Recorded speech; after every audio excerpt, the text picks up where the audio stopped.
Army presents The Big Picture, an official report produced for the armed forces and the American people.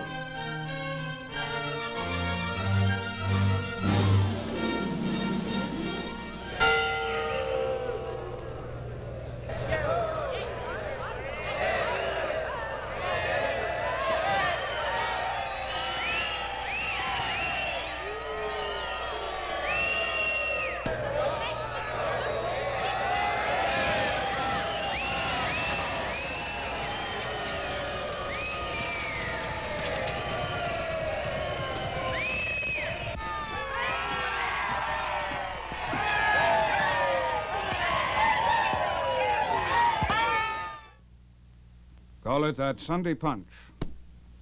The knockout wallop every fighter tries to develop. With it, he hopes to clinch victory. A valuable purse, a championship title may be at stake. Your United States Army has its knockout punch, too. For its mission is the defense of our nation. And the stakes are greater, much greater. Our way of life, perhaps our lands, even our lives. That's why your Army carries on unceasing research and development programs. They are our guarantee that America's fighting men will continue to have winning firepower to be delivered whenever and wherever it may be needed in today's ultra-modern world.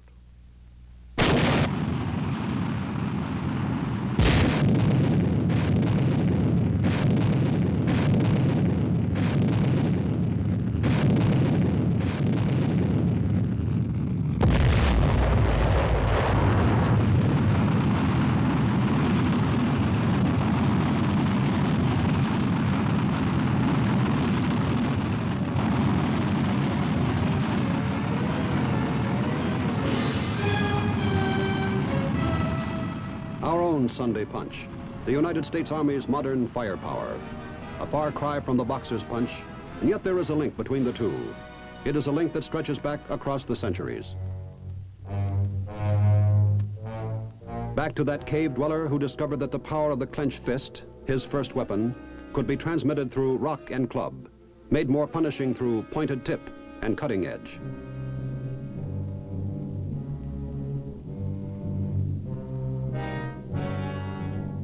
The story of David and Goliath has inspired countless artists to illustrate the later discovery that animal sinew could be used to extend the range and power of the punishing blow.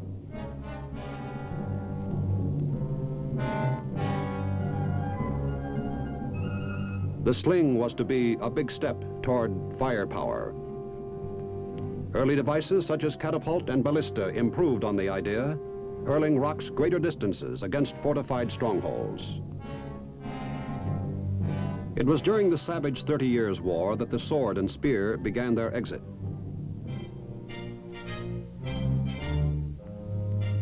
New weapons were taking stage. First had come the crossbow, which in turn was outmoded when Europe's map and history were reshaped by the formidable English longbow.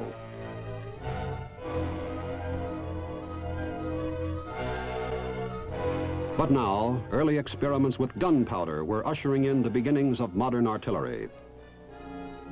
Once tamed, it would be applied to small arms. This, in turn, inspired new inventiveness.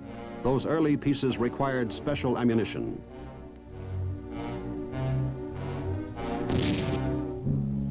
Soon, both small arms and cannon would hurl metal projectiles. By the time our own country emerged, artillery had come of age, capable of achieving range, accuracy, and destructive power. The clenched fist had come a long way.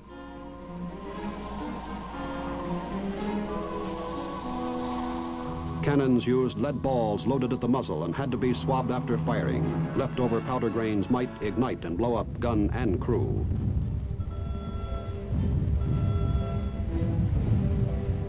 Napoleon Bonaparte would soon employ cannon against personnel as well as against fortified positions. Firepower would make him dictator of Europe. Our own Civil War brought full realization of artillery's versatile uses. Superior firepower helped write the end of that tragic chapter.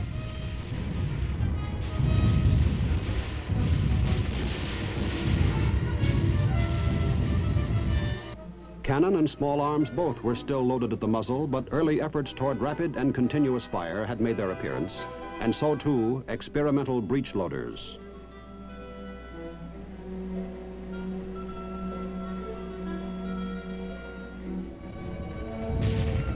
War with Spain brought national awareness of the Army's efforts to give its fighting men the ultimate in firepower. The muzzle loader had disappeared to join catapult and longbow. Modern breech-loading arms were now extending our own clenched fist.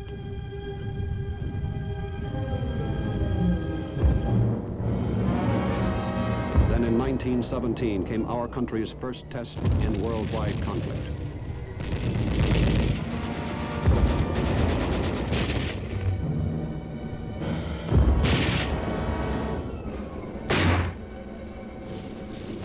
The older weapons, greatly improved, were there for our armies, among them new, heavier tools of war.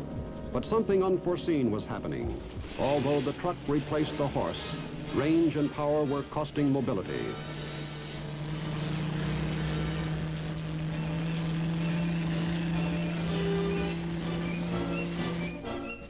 The enemy, too, was finding that while he could hurl shells distances never before dreamed of, the giant cannon mounted on flat cars must be restricted to the rails that carried it.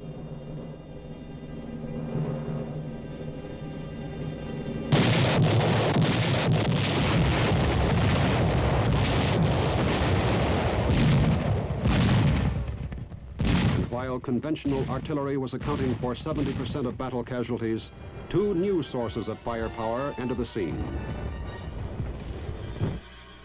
The first of these came about through man's successful efforts to achieve flight.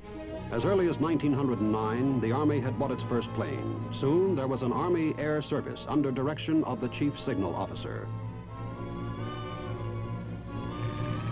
Reconnaissance and observation were the airplane's only roles, but soon it became apparent that it could act as a flying platform to carry firepower directly to the enemy. In short, it gave artillery new mobility, flexibility, and range.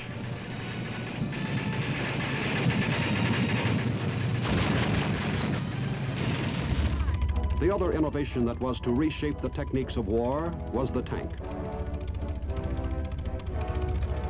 This mobile, armored juggernaut could carry its fire directly to the enemy where his small arms would be ineffectual, then move out of range of retaliatory weapons. That new extension of the clenched fist had its origins in antiquity. Domestication of the horse and invention of the wheel had inspired its possibilities.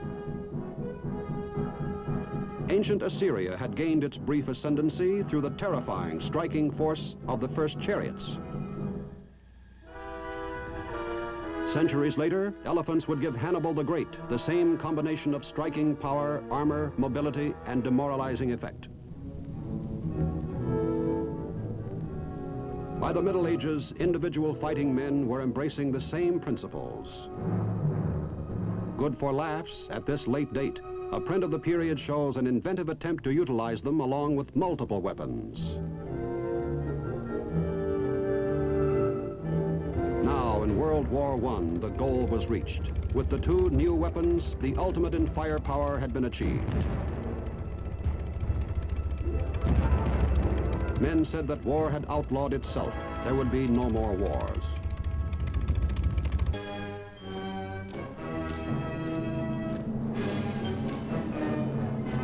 But war did come. And once again, it came to us.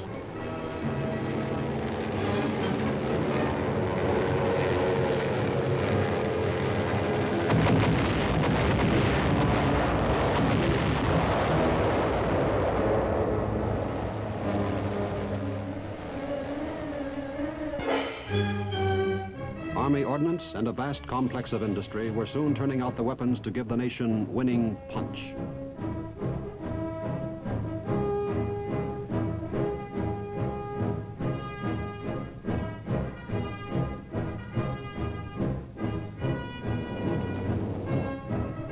This time, that firepower must operate in a worldwide range of terrains and climates, opposed by varied tactics. There would be alternately sun-baked or frozen flint-hard deserts of North Africa.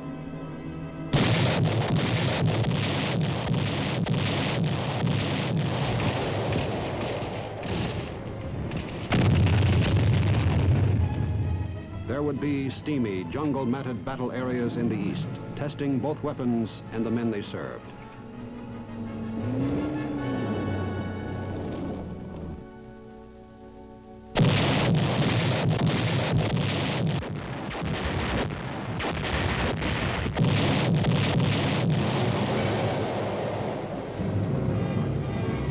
There would be Western Europe with warfare in towns, open plains, and wooded country.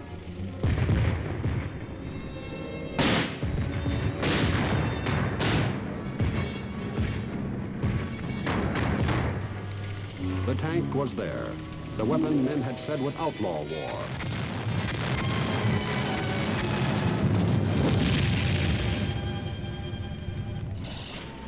That other weapon was there too, the flying platform that could carry artillery fire.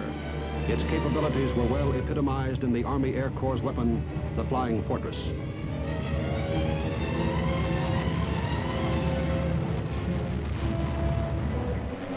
Other Army planes too were mounting weapons in the struggle.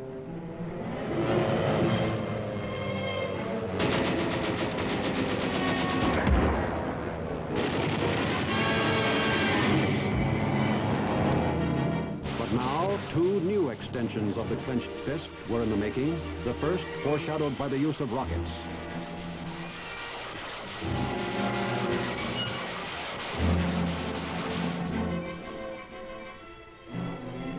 Back in the 13th century, the Chinese had used flaming arrows, as they called them, to repel Mongol invaders. Undoubtedly, they discovered a relationship between the length and speed of flight and the heat generated by their primitive rockets. Highly incendiary, their use became restricted to inflammable targets. A brief popularity in the Western world dwindled as conventional artillery proved its superior capabilities for precision fire. Nevertheless, rocketry was never entirely discarded, and in our War of 1812, it was effectively employed by British troops. During a night attack on Fort McHenry, a young civilian was impressed by the rocket's red glare. Francis Scott Key would later incorporate the phrase in his poem, which became our national anthem. Within the British Army, rockets continued to be promoted by a small group of enthusiasts. Fuels that burned longer and generated more heat were developed. Accuracy and control of flight remained unsolved problems, but nevertheless the rocket, stepchild of artillery, lingered on.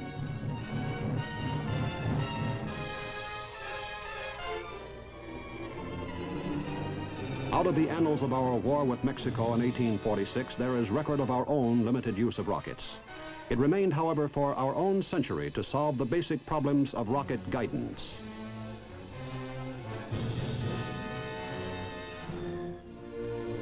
Credit for the breakthrough rests with an American, Dr. Robert H. Goddard.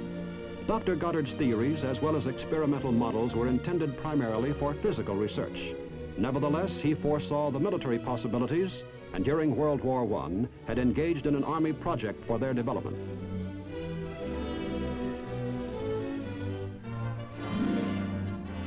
Here, the artist reproduces one of Dr. Goddard's early models. The war's end diminished interest, but the physicist continued his work. His basic principles and formula molded the future. Between the two wars, the growing Nazi war machine took up rocket missilery in earnest.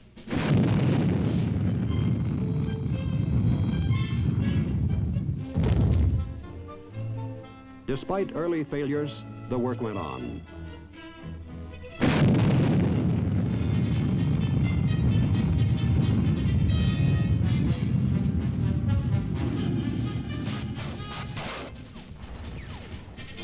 At a later date, with success theirs, German scientists frankly acknowledged their indebtedness to the pioneering of Dr. Goddard.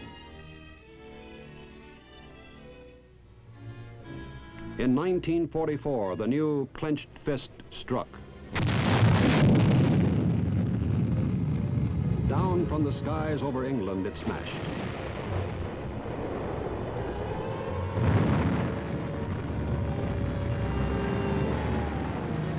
First, the crude doodlebug, the V-1. then a perfected rocket with self-contained propellant and built-in guidance system. Bringing unprecedented death and destruction, the V-2 came perilously close to changing the outcome of the war.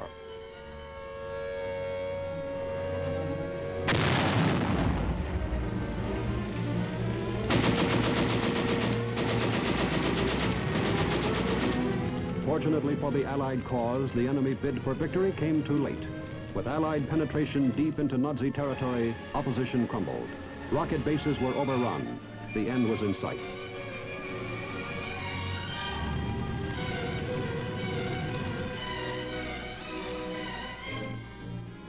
The end came as Nazi surrender rang down the curtain of war in Europe.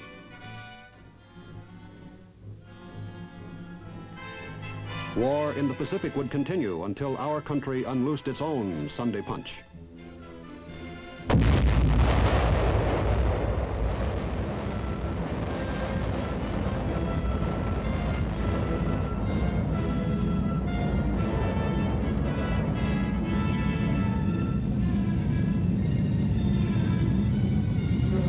We had cracked the secret of nuclear fission, and our big fist grew even bigger.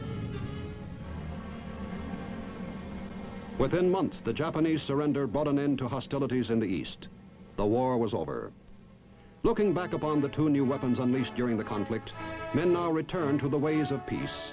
We're again saying that the ultimate in artillery fire had been reached. Any future war was unthinkable.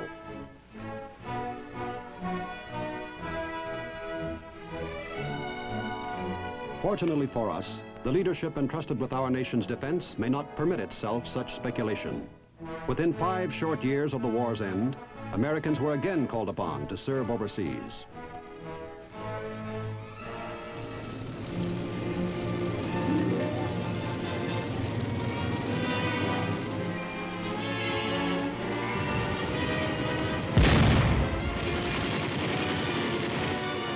The Korean action, savage, however limited, did not call for our newest sources of firepower, but Army vigilance and initiative supplied its men with the proven weapons brought to a point of effectiveness never before attained. There had evolved by now a new kind of fighting man. Technical skills had become professional musts. Courage and muscle alone were not enough.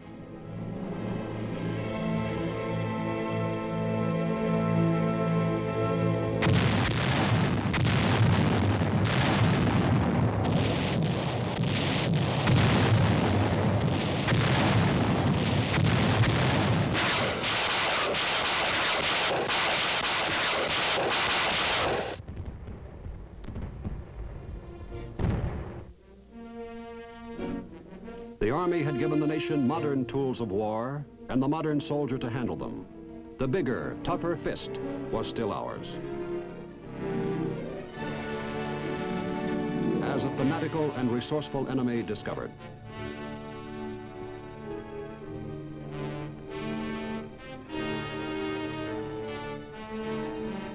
The Korean conflict had ended.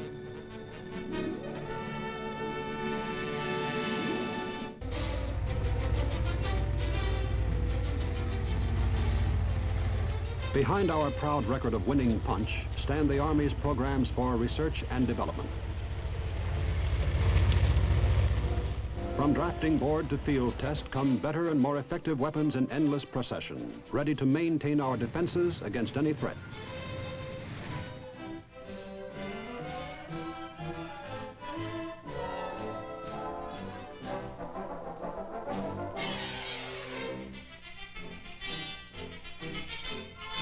Even before the end of World War II, the Army, utilizing captured V-bombs, had initiated its rocket missilery programs.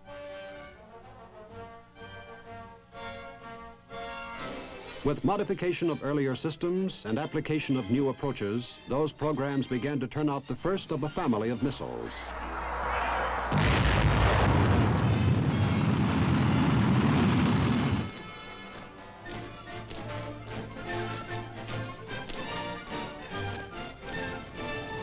Elsewhere in the world, other nations had embarked upon their own plans for this new artillery, nations whose interests conflict with our own.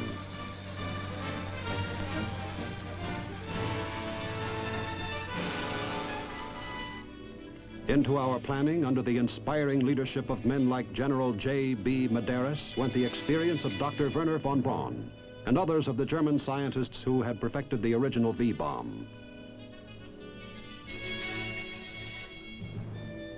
And into the separate teams that worked on the programs went the skills and talents of our own best minds. Scientists embracing a limitless roster of fields contributed to the staggering complex of component parts that went into each of our missile family.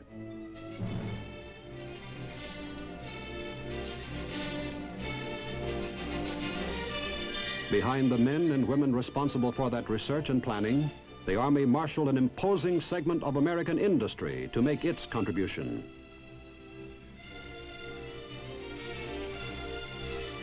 It was a segment that comprised every conceivable type of manufacture, from the small shop turning out a single tiny element to the mammoth of heavy industry fabricating giant missile housings.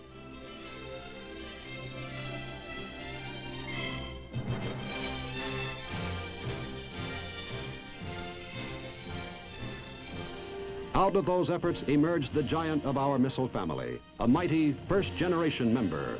It was named for its Redstone Arsenal home site.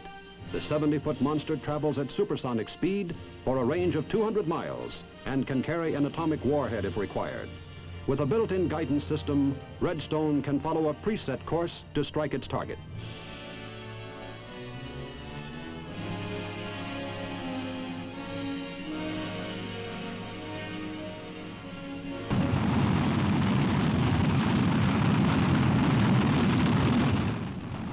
But such are the continuing programs of Army research and development that the Redstone is destined for retirement.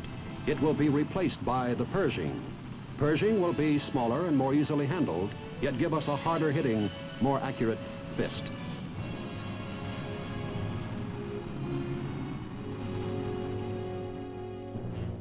At the other end of the family in size was the Dart. This 5-foot midget was planned for use with infantry and designed for pinpoint accuracy, an accuracy it achieved without doubt.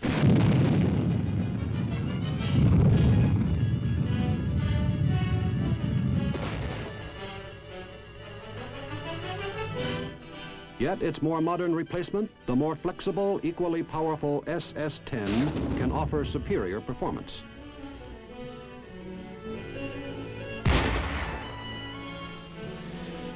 A pioneer among the light heavyweights of that first generation was the Corporal. Operational, it is now in the hands of units overseas. Corporal carries an atomic warhead and can engage targets at ranges as great as 75 miles. The Corporal gives a field army commander the artillery he needs for close-in firepower on the battlefield, yet offers troop support and can destroy targets deep in enemy rear areas.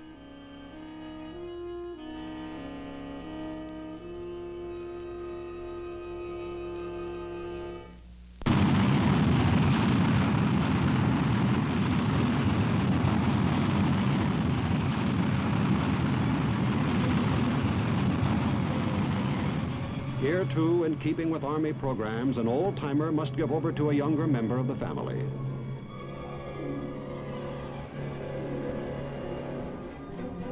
Improvements which make the newcomer superior to the Corporal may account for its name, Sergeant.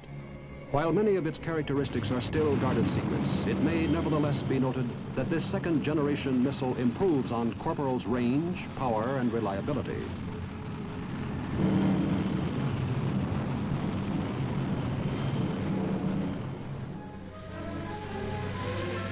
Versatility marks the performance of Honest John, another pioneer now bowing out of the service. Honest John travels on its own transporter launcher, making it highly mobile and enabling it to move from one point to another to avoid counterfire.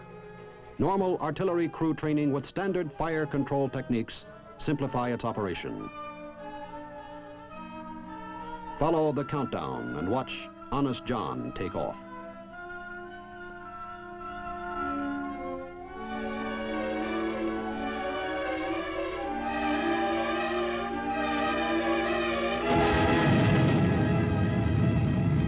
And this time, there's atomic violence in that fist.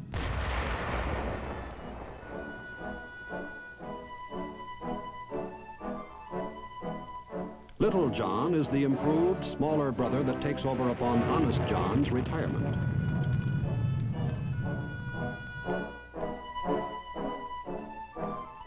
And La Crosse, yet another in the ever-growing family of our modern artillery.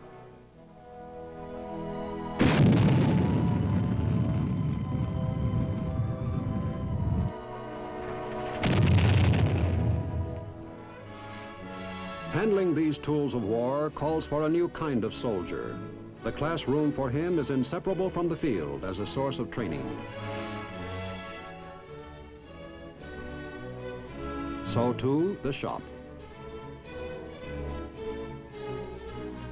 Today's soldier must master a range of subjects and a variety of skills unknown to a previous generation of fighting men. For here is our modern fist, our modern striking power.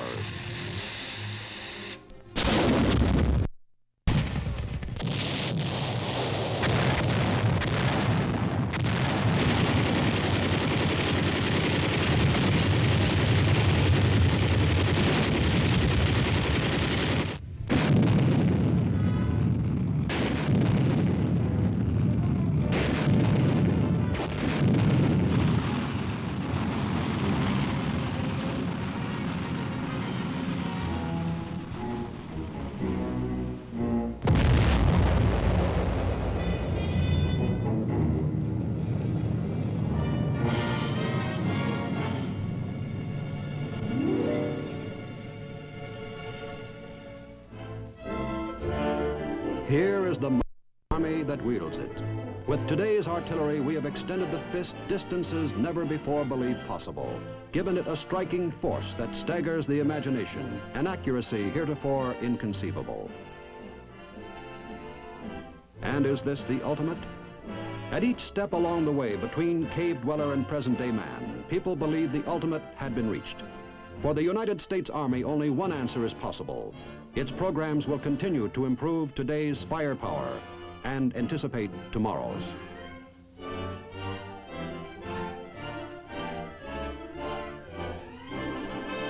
Only in that way can it fulfill its mission, the defense of the nation. Only in that way can it assure itself that whenever and wherever the need arises, our bigger, stronger fist can strike to win.